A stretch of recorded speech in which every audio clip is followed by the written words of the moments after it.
Ethel Kennedy and the entire Kennedy family are very well known and loved by many in Massachusetts.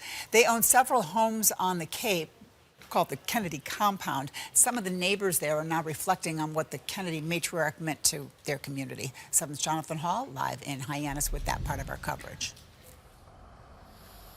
Yeah, Kim, this was the summer White House way back in the day in the 1960s, and definitely a somber scene here at the Kennedy compound as the family hunkers down to mourn and also plan a funeral for this strong woman who lived almost a century. As we go up the street, you can see the flags are at half-mast here on Marchant Avenue, including the flag right in front of Ethel Kennedy's home.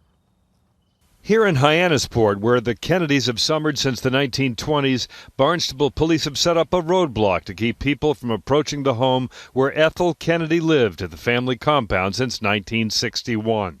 She had so many memories here, hosting kids' birthday celebrations during the day and celebrities at dinner parties at night. Her neighbors remember. They've been here a long time, and now she's gone, you know.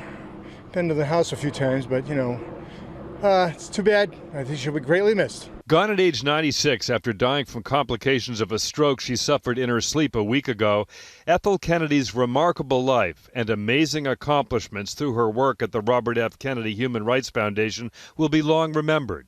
Ethel's daughter, Carrie Kennedy, released a family statement which reads in part, "We are comforted in knowing she is reunited with the love of her life, our father, Robert F. Kennedy, her children, David and Michael, her daughter-in-law, Mary, her grandchildren, Maeve and Saoirse, and her great-grandchildren, Gideon and Josie." The Kennedys, long considered a sort of royal family in the U.S., have lost another matriarch. I don't know, it just kind of makes me sad. I'm kind of like unexpectedly, I didn't think I'd react to this, but she's really the last of the Camelot era. Her family says Ethel was deeply religious and received Holy Communion every day. She regularly attended Our Lady of Victory Church in Centerville, and this is the same church where she mourned the passing of her son Michael in 1997 after a skiing accident in Colorado.